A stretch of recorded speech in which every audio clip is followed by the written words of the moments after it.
काय हो एवढे शांत शांत काऊन बसले तुम्ही? उद्या सण आहे आणि तुम्ही एवढे शांत बसले. बाबा आता शांतच बसावं लागेल ना, कारण उद्या आहे बैलपोळा. त्यामुळं तू मला काही उलट सुलट बोलशील तर अजून अवघड होईल. अरे देवा, अहो तो खरा सण नंदीबाईलाच आहे, ते का तुमचा आहे का? बया काही व्हिडिओ काढतात आणि ते व्हिडिओ तुम्ही पाहिले आणि तुम्ही तसंच विचारात बसले का? मग बरोबर आहे ना, बऱ्याच बायाचा व्हिडिओ बघितले मी, त्याच्यामध्ये नवरा डायरेक्ट बैल आहे म्हणतात.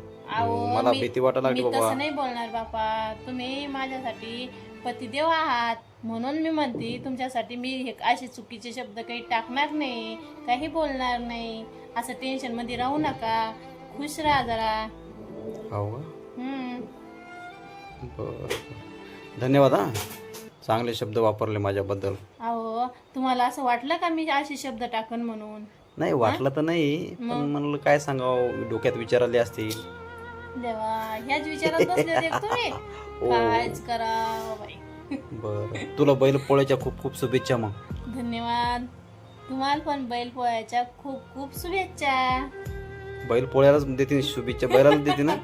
हो हो बाप्पा, तुम्हाला तुम्ही पहिलेच बोलले माझ्यासाठी देव आहात तुम्ही, त्यामुळं तुम्हाला काही असे चुकीचे शब्द बोलणार नाही मी. धन्यवाद धन्यवाद. हम्म.